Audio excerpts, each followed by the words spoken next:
Hello and welcome to episode 7 of SoVT Book Talk.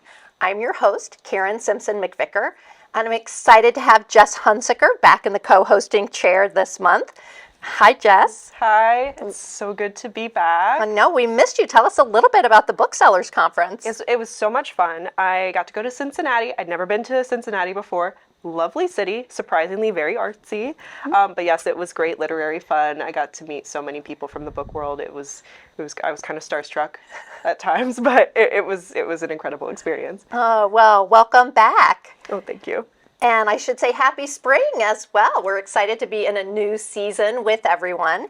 And today our guest is Peter Hogenkamp, who is a practicing physician, public speaker, and author of medical fiction and thrillers who lives in Rutland, Vermont. Peter's writing credits include The Intern, The Vatican Conspiracy book and audiobook, The Vatican Secret book and audiobook, and The Woman from Death Row, book 1 in the new Jade Stryker thriller series, which came out in June of last year.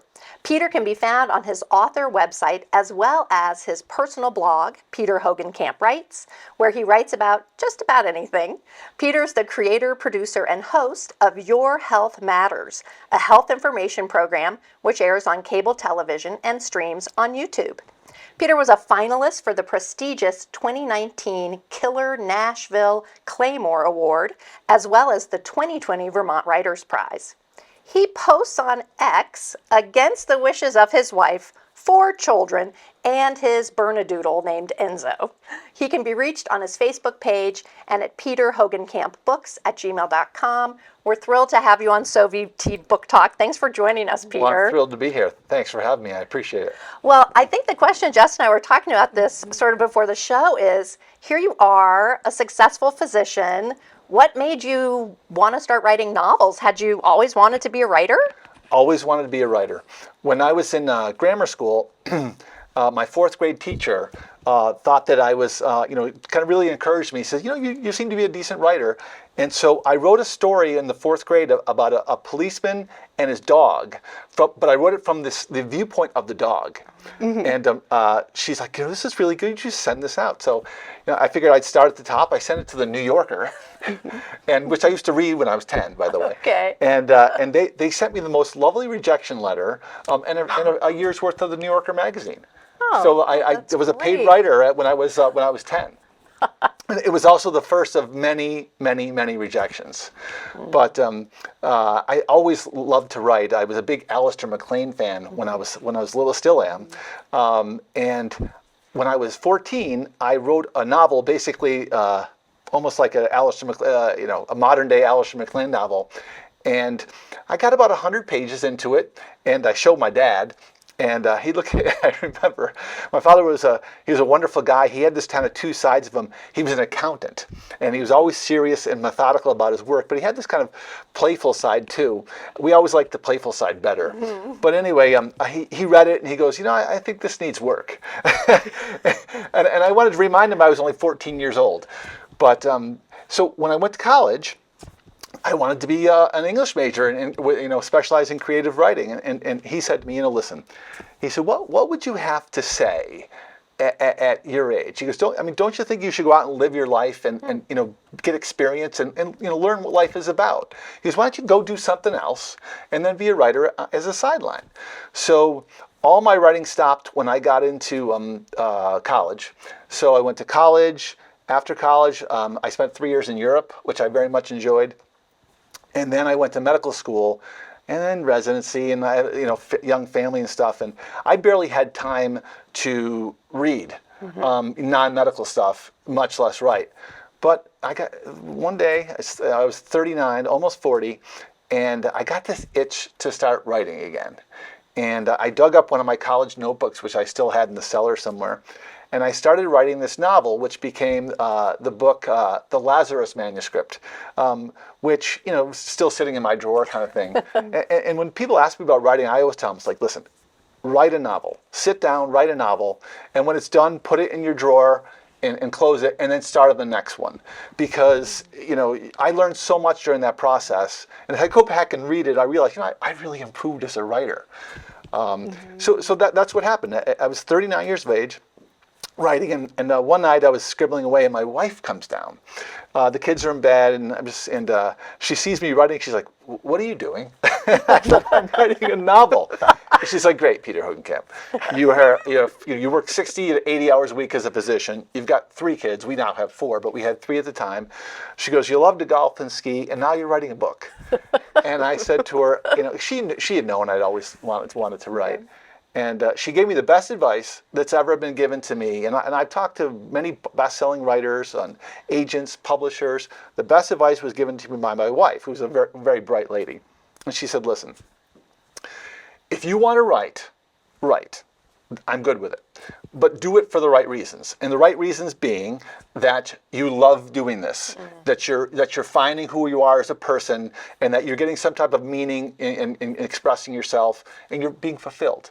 Those are the right reasons to write. And they're wonderful. I said, "Well, what are the wrong reasons?" She goes, "The wrong reasons are what you're probably trying to write for." And she says, "You probably think you're going to get an agent, and you're going to get a publisher, and you're going to be a bestseller, and you're going to make lots of money." She goes, "Those are all the wrong reasons to write." And it was great advice. And I like to point out to her that I did some of the things that she said I was never going to do. I got an agent, I got a publisher. For 5 minutes, I was a second bestseller in Australia in my genre. And I got the tag to prove it. But I always go back to, I write because I love to do it. I love characters. I write genre fiction. I don't write kind of character-driven novels, but I write genre fiction, mostly thrillers and science fiction kind of things. These are the things I read. But the books I like are the characters are outstanding, and these are the people I can tell you about all these characters of books I read years ago. I can tell you about Alistair MacLean characters that I read when I was 10, and I'm now 60. And they stick with you, And so I think writing has been such a tremendous thing for me as a person. I love doing it. I call it the black hole of time. You'll know about that. I know about that. Yeah. I sit down at my computer keyboard, and all of a sudden I look up and 3 hours have gone by. And my wife is always, amazed. She's like, you're a different person when you write. She goes, "You are so itchy. You're always doing something. You're always. I've got a lot of energy, and I'm always kind of doing something. But when I write, I can sit at that computer keyboard and not move for 4 hours. And I think it's because I just love doing it so much. And mostly, I love this process of creating characters that are memorable." That's fantastic, and I definitely understand the black hole Yes. of writing. Well, tell us a little bit. I know you brought some of your books with you today. Talk a little bit about the books that you've so published I'll talk and a what little you're bit about working on now. my most recent book, The Woman from Death Row. And the genesis of the book, I think, is interesting because I wanted to, when I was in college, I was supposed to go to medical school. And my pre-medical advisor, a man by the name of Michael McGrath, who's been a wonderful influence on me my whole life, he put his long arm around my shoulder, I'll never forget it, and said, "Peter, you're not ready to go to medical school." And I'm like, I'm not? He's like, "Listen, you're plenty smart, your grades are good, there's no problems there." But he goes, you're not, disciplined enough at this point in time. You're not mature enough at this point in time in your life. And I can't imagine how difficult that was to say to somebody, especially a person who had very good grades. But he did. He had the courage to say it, and I admire him. We're great friends. I admire him for it. But the whole time I'm thinking, what am I going to tell my mother? My mother had been telling people I'm going to be a doctor since I was in the 4th grade. And so I called up my parents. Unfortunately, my father answered. My father's just this wise, judicious guy. He's long since passed away, but he was a wonderful guy. And he said, "Peter, Dr. McGrath was right." He goes, you need to do something else. You need to grow up. He goes, you can't rely just on your native intelligence and all these other things. You're going to really have to go to medical school and spend hours studying. He goes, "I don't think you're ready to do that." And so off I went to Europe and learned a lot about myself and had a wonderful time. And then 3 years later, I went back to medical school kind of thing. But so I was thinking about when I found out I couldn't go to medical school, I interviewed with the CIA at Holy Cross, which is where I went to school. Because I've always been reading spy thrillers my whole life. Robert Ludlum, Alice MacLean, Ken Follett. I mean, these are all I just love these books. I said, I want to go into the CIA. Yeah. So I went to the interview, and I thought it was great. I had the best time. And this guy, I never forget, the guy's like, Peter, I really enjoyed meeting you. And this has been a lot of fun. He goes, but you'd be the world's worst CIA agent. He goes, you're too friendly. He goes, you're just totally wrong for this. And but anyway, I always kind of got in the back of my head, like, what if I'd gone to the CIA as opposed to having gone to medical school? What would my life be like? And so that was kind of the genesis of this book, The Woman from Death Row. It's a book which is a first person written from 2 points of view. The first guy is this guy, Mark Brand, who's a guy who is very similar to what happened to me. He didn't get into medical school, him for different reasons. So he applies to the CIA and he gets in. And he's about to go to the CIA and start, and medical school calls him and said, hey, a spot opened up, do you want it? So he takes it, and so he tells the CIA, I'm not going to come after all. He goes to medical school, and he becomes a physician. He marries the love of his life, and then she dies. She gets a terrible cancer and dies. And what happens to him is he's so distraught by it. It really just kind of comes unwound as a person, and he ends up losing his medical license, and he's kind of hit rock bottom. Well, what happens is that the CIA, who'd kept a file on him the whole time, they show up when he's at rock bottom and they kind of save him. This guy by the name of Walt Wiseman. And they've kept an eye on him because wouldn't it be handy to have a CIA agent who's a practicing physician? So he ends up, starting to go into the CIA and becomes a CIA agent. And so that's him.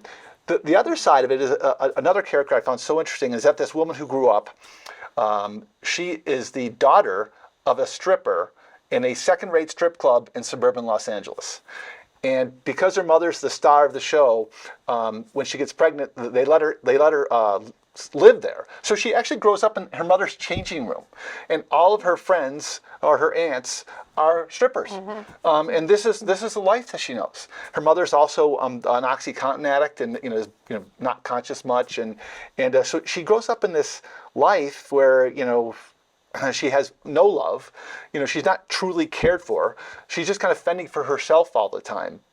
And what I thought what was interesting about it was, would this person later on in life ever really be able to form loving attachments? Or is this woman going to just be completely scarred by this experience to the point where she can't really love another person?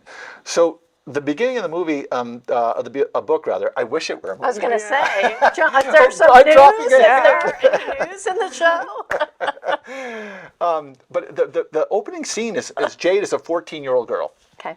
And her mother has just overdosed and died on OxyContin. And she's made a promise to herself that when this happens, she's going to kill her mother's drug dealer, this man that she hates, because she feels like this man has taken her mother away from her, even though we know that she's made this choice herself. But as a 14-year-old girl, that's what she's thought. So the opening scene is Jade basically killing her mother's, and it's not very graphic kind of thing, but what's graphic about it is the emotion of this girl, and the passion that she feels and the anger that she has. So she goes on to get caught, and she goes to reform school, but her father turns out to be the head of the JPL, which is the Jet Propulsion Laboratory in Pasadena, California, who has come down every Saturday night to go to the strip club, and ends up fathering this child. So Jade is a woman of many talents. She's beautiful like her mother. She's got a lot of moxie, and she's got her father's intelligence. So she gets out of reform school. She goes to UCLA, excels, goes to medical school, becomes a surgeon, and she's practicing. And she ends up in more trouble because she takes care of people. She only takes care of people who are kind of like the turnouts of society, the downtrodden. She doesn't have a regular practice. She's just taking care of all the people that she's comfortable with. And one of these people has been abused by her boyfriend, And Jade has told him, like, listen, you abuse her again, I'm going to kill you. And that's the second chapter of the story, is the woman comes in, she's been abused, Jade fixes her up, and then that night she goes to kill the boyfriend, like she promised, like she told him she would. And so another kind of vein of the story is this idea that, you know, is Jade a good person? You know, this is now her second murder. third, actually, because she in reform school, she actually had a girl tried to kill her, and she had to, you know, got into a knife fight and killed this girl. So now her third murder. But what kind of person is he? Are they justifiable murders? Is there some way you can look at this and say, is she still a good person? And then these two go on to meet. She's on death row when meeting. The CIA actually wants her because they wanted her for a mission, so they fake her execution. And that's why she's the woman from death row, because she's now born as this new person. The CIA agrees to, you know, if they do this mission for her, then she can now, they'll set her up in her own life kind of thing. Of course, the whole plan goes backwards. Well, don't tell us too much more, Peter. But the idea now that these two people are now working together, and Mark's this guy, and his wife died. Wow. He's lonely. You know, he falls for her, and the whole idea is she ever going to fall for him? Is she capable of it? And so that's where that book kind of came out, and I really like it. I'm almost done with book 2. Great. And one last point I wanted to make. I don't want to chew too much of your time, but I wrote this book, and I realized that Jade was starring in the. She was really kind of taking over, and the more I put her in, the better the book was. So that became like the Jade Stryker thriller series, and part of that is because, you know, women read. Fiction, I think it's 70%. I think it's maybe even higher than that now. Of fiction readers are women. Women write, and so to make the main character a woman kind of feeds into this. You know, and again, it's women read, women write. They want to read about women, and so it's interesting for me as a man to try to, you know, write a female character. It's challenging. I'm sure there you know, parts of it I don't do very well. Like, I'm always asking my wife about clothes. I'm like, what would you wear in this circumstance? Because, you know, as I read these other books, that's something that you know, it's important. And I really, you know, have appreciate my wife's help in those regards. So anyway, that's the genesis of that book. The second book has really taken off. I'm really excited to, it's due in 2 weeks. Okay. So I'm kind of trying to scrabble that up. And you were asking me before about, you know, all the stuff I've got going on. I got a 95-year-old mother. I have 4 children. And I practice medicine. I'm a skier. I'm a hiker. I got all these interests kind of thing. And I would say that my true love is writing, but sometimes it has to go last because of just life, which is a shame. I know. Yeah.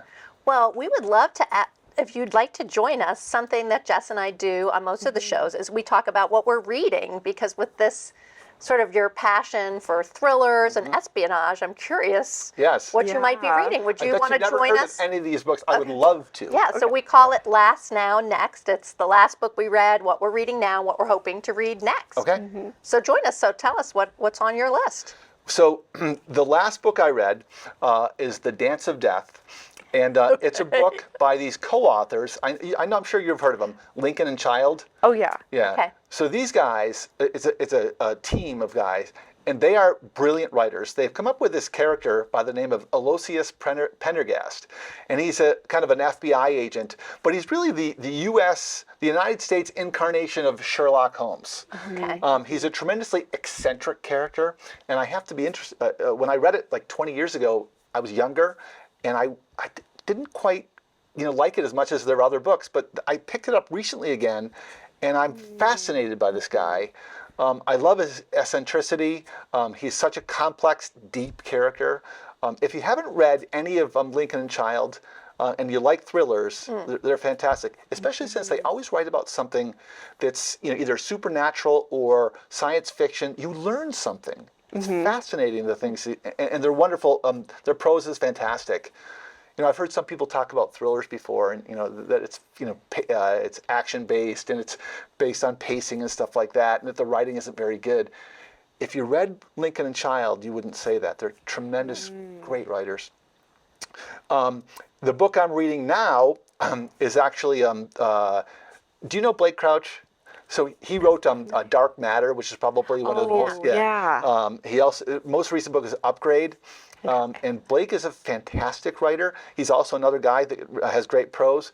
He writes about the most interesting subjects. Upgrade is about genetic engineering. It's set in the near future, and it talks about what might life be like, now that we're our current CRISPR techniques, if you're familiar with that we can actually go in and change a person's genes. We have that technology, and this talks about what life might be like, when that happens. What was interesting about it is, I started a book a couple of years ago called The Eternity Gene. It's basically the same book. That happens. It's very similar, yeah. And so I'm going to continue to write it anyway because I love it. But the subject matter is very, very similar. But if you ever, anyone who hasn't read Blake Crouch, he's a phenomenal writer.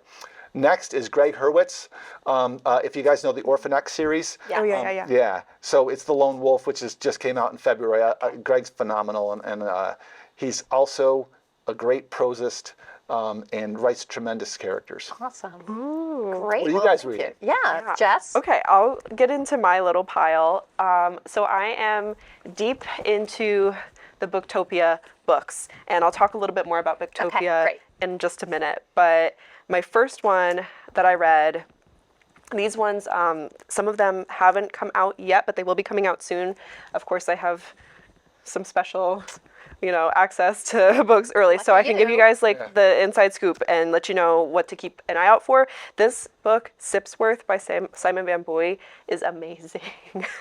It's such a sweet, short little story. It took me 4 hours to read, and I'm not a fast reader. I could not put this down. I literally read it immediately. It is about this woman who, she's kind of advanced in her age. Her life as she has known it has pretty much come to an end. Her family is gone. She's on her own, and she's kind of quietly resigned to slowly fading out of existence. She comes to her hometown, and she has this quiet, very simple life. And by a matter of circumstance, she ends up acquiring a little mouse, who at first she's very opposed to sharing her space with. And she grows to absolutely adore this little creature, and it completely changes her life. It gives her a new lease on life, and it's just the sweetest little story. And it's also actually turns into a medical drama at one point, which was completely unexpected for me. And it's just this book makes you think about God. It's crazy, this tiny little story about this little mouse. It's as close to perfect as I could possibly think a book could come. It's just lovely. So I cannot recommend it enough. I loved it. And right now, I'm reading another book that I absolutely, I'm also can't put down. I already got this one on my 50 shelf. Beasts to Break Your Heart and Other Stories. This is by Jenna Rose Nethercott. She's also a local Vermonter. She's another Booktopia author this year. And this is just the most interesting collection of stories. She had a book that came out last year or the year before called Thistlefoot, which is kind of this weird folklore-driven novel. And this is very similar. It's propulsed by that same kind of everything in here is a little bit spooky, a little bit strange, and just so compelling. And she's a wonderful writer. So again, I am really enjoying that. And then my final book I just started reading is Ryan Chapman's The Audacity. This is a novel. If you are interested in, if you saw White Lotus, The White Lotus, you would like this book. It is kind of this guy. He has this very, very wealthy wife, and he's a music teacher. He comes from a humble background, but he finds his way into her world, and it's a very cold and a very cruel one. And she goes missing. Oh. And he kind of has to navigate all of these relationships with these people that he has through work, these mega huge corporations. They're all multi-millionaires, billionaires, and he I think injects quite a lot of humor into this story of him basically taking everything down from the inside. Yeah, and Ryan Chapman is an amazing writer. I've kind of taken a little bit of a peek in here, and I've read some snippets just because I'm so excited, and his prose is like on another level. So Well, yeah, I can't Good wait for pile. Booktopia. I read every book of Booktopia last year, and it was fantastic. So I know you're going to talk about that later. Oh, yes. All right. So my last book was Counting Lost Stars, and we had Kim Van Alkemade here on the show, and she actually gifted this copy to me after the show, which was so nice. And I mean, it's wonderful. It is haunting and heartfelt, but also hopeful at the same time. And as you know, obviously I'm a historical fiction lover. I write historical fiction, but I love the way historical fiction can give us a glimpse into like a tiny bit of history maybe we had never heard about. And so coming from a technology background, when she was talking that this is all about the Hollerith computers that were used when the Nazis were occupying the Netherlands to basically create this census and then use that information to persecute the Jews. But the emphasis on these punch cards and the sort of all the data collection, and I think, you know, it gives us pause for what we're thinking about now with our data and protecting data and all the ways data can be used. So there's kind of this 1940s timeline on data collection, and then a beautiful 1960s timeline that sort of brings it all together with a young woman who's talented and working in computers and meets a young man who survived that period of the Holocaust, and how she can use her knowledge plus the knowledge of the past to kind of help him heal and for them to move forward. So it was beautiful. And again, it was one of those things, once I got into it, hard to put down because I really couldn't see quite how everything was going to come together. And I love that with dual timeline. I was so excited to see how the two timelines would come together. And right now I'm reading The Berry Pickers by Amanda Peters. This is a beautiful, fascinating novel about a young Micmac girl who goes missing when her family has come down from Nova Scotia to pick berries in Maine one summer. And we were talking earlier, and I was saying you sort of already know how things are going to end, and yet it's still fascinating as the author sort of peeling the onion on the whole process and how this young woman is clearly going to find out that she was actually stolen and raised in another family, and then what's also happening with her family back in Nova Scotia. So a really interesting look both at like a First Nations family in Nova Scotia, and then also this young girl's sort of psychological processing, like knowing things didn't add up. Her relationship with her mother is fascinating. And the internet, you know, I follow a lot of internet book clubs, and the internet is abuzz about this book right now. Everywhere you look, it's The Berry Pickers, and it's such a pretty cover, too. Thank you for bringing it, because I'm reading it electronically. And next up for me is After Annie by Anna Quinlan, and it was wonderful through the Northshire and Southern Vermont Art Center. We just had Anna Quinlan here last weekend, well, a week ago Saturday, and she was so spectacular in person, just as I always imagined she would be, and I got a chance to talk to her afterwards. And this book sounds absolutely fascinating in that the main character, Annie, dies in the first sentence, and it's really that look at grief and how the people we love stay with us and can continue to impact our lives even after they're gone. So this is next up, and I can't wait. Well, Peter, thanks so much for joining us. What an absolute joy to have you on the show, and best of luck with the second book in your Jade Striker series. Thank you very much. Really, lot of fun talking to you ladies. Anytime. And now we are joined by Paige Vignola, who is the Assistant Director of the Manchester Community Library. Hello, Paige. Hi. Hey. Nice to see you. Thanks for having me back. I love coming in. Well, we love hearing about what's going on at the library. Bring us up to speed. Oh my goodness. So I had to trim our list down quite considerably so that I wasn't going to be talking forever. But a couple things to point out. We have our Never Tech Late group is going to be starting a new round of classes. So this is a company that is designed specifically for assisting seniors with technology instruction. The fundamental purpose for it was in order to be able to help kind of bring people together and fight isolation and, you know, building community, but doing so through technology. So Never Tech Late is going to start its next round of classes, and it is every Monday and Wednesday throughout the month of April. So there's that. If you're interested, sign up on the library website. Now, we got a couple of things happening because, as you know, the eclipse is coming. So on Monday, April 1st at 3:30, we've got our Total Eclipse Toolkit workshop. And that is, we're going to have a presentation and a workshop discussion about eclipses and cool scientific phenomena around them, but also what to expect on April 8th and how to get the most out of the experience safely and, you know, some viewing tips and that sort of stuff. We're going to do a workshop as well, build pinhole cameras in order to be able to, you know, safely look at the eclipse using, you know, general household items. I've been collecting cereal boxes for a while now. On Wednesday, April 3rd from 6 to 7 p.m., we have a Vermont Humanities Snapshot presentation. It's called Dare to Dream. And we've got actor David Mills, who's going to be portraying Dr. Martin Luther King Jr., and he's going to be talking about his early uncertainties and transforming into a world-renowned civil rights icon. So be reawakened and elevated with highlights from Dr. King's letter from a Birmingham jail, I Have a Dream, and The Promised Land. So that should be a fascinating and engaging performance. On April 6th, this is another one that's tying back into the eclipse. At 4:30, it's going to be 4:30 to 6, we have Dr. Kevin Peter Hand. He's a planetary scientist from NASA's Jet Propulsion Lab. And he is going to be coming in with his presentation From the Solar Eclipse to Alien Oceans. And he's going to be describing what to expect on April 8th. And then he's going to turn his questions to, you know, where are we searching for life in our solar system. So it should be a really interesting presentation by an incredibly knowledgeable and local individual. Wow. So. Great.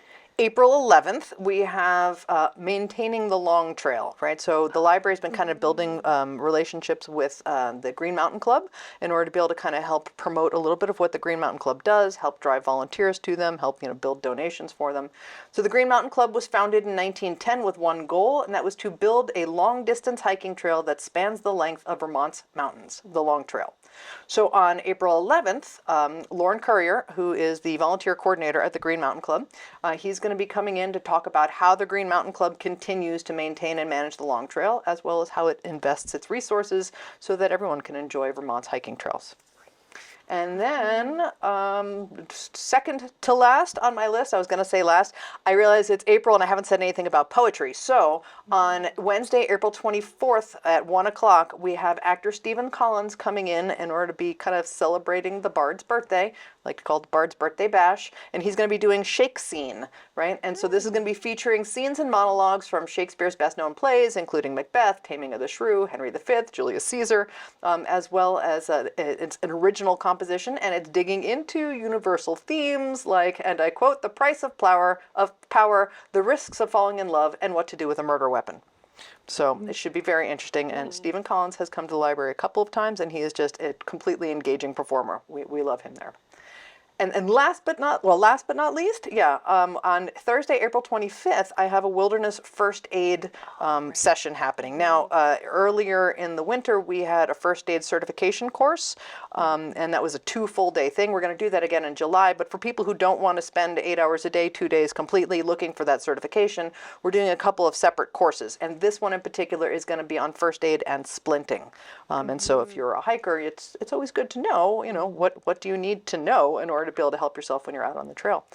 And so that's going to be on Thursday, April 25th from 5:30 to 7:30. Perfect. Nice. Yeah. Thanks, Paige. Of course. Very busy at Oh, the yeah. library. Yeah. And I'm sure there's nothing happening at the bookstore this month, right, Jess? Right, yes, we have a lot of really exciting things happening in April. First off, we have Pulitzer Prize winning author Elizabeth Colbert, and she will join us in conversation with Bill McKibben on her brand new book, H is for Hope, Climate Change from A to Z, and that's on Wednesday, April 3rd at 6 p.m.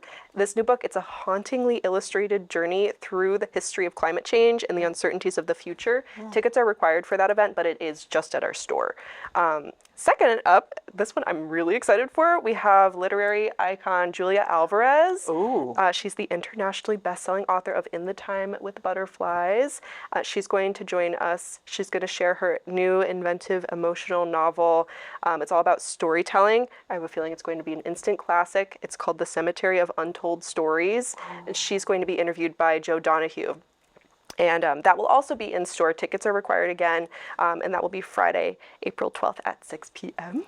It's going to be such a good one. That one sounds like it's good. going to be incredible. And then to follow that up, we had to postpone this event from last year, but we're happy to announce that Madeleine May Kunin, former governor of Vermont and U.S. ambassador to Switzerland, she will be coming back to the store. She's going to discuss her latest poetry collection with Barbara Morrow. That will be Saturday, April 13th at 4 p.m. So a little bit of an earlier start time. And then kind of continuing that theme of a different time than what we normally do, Anthony Horowitz will be joining us on Zoom in conversation with Paul Doiron. And that will be to discuss the newest addition to his Hawthorne and Horowitz mystery series, Close to Death. Okay. That will be Tuesday, April 16th at 5 p.m. And all of the information about how to access that is on our website since it's all virtual. And this one's kind of fun, a little different. We have an event that we're doing with the American Fly Fishing Museum. So it will actually be there at the museum. Expert and lifelong angler David Coggins, he's going to share his tribute and practical guide to the art, philosophy, and rituals of fly fishing with us. And I believe that this new book is called The Believer. And that will be on Saturday, April 20th at 2 p.m. And that will be at the museum. So excited. And of course, to cap off an already amazing month, we're going to be gathering readers and writers together for our annual literary festival, Booktopia. It will be a 3-day festival. We added a 3rd day onto the end, and like full details of the festival and kind of the lineup and the schedule will be on our website. But our featured authors, I'll just share them all, are Chris Bajalian, Ryan Chapman, Caroline Levitt, Karen Lynn Greenberg, Mary Beth Keene, Amitava Kumar, Jenna Rose Nethercott, Shannon Reed, and Simon Van Boy. So it's very exciting. This year it will be from Friday, April 26th through Sunday, the 28th. Nice. Yes. So exciting. Cannot wait. I know. I'm Demand really brought in excited. a 3rd day for it, huh? Yes. Yeah, it was great last year, so I can't wait for this year. Well, thank you both for being here, and thank you for joining us. And until next time, happy reading.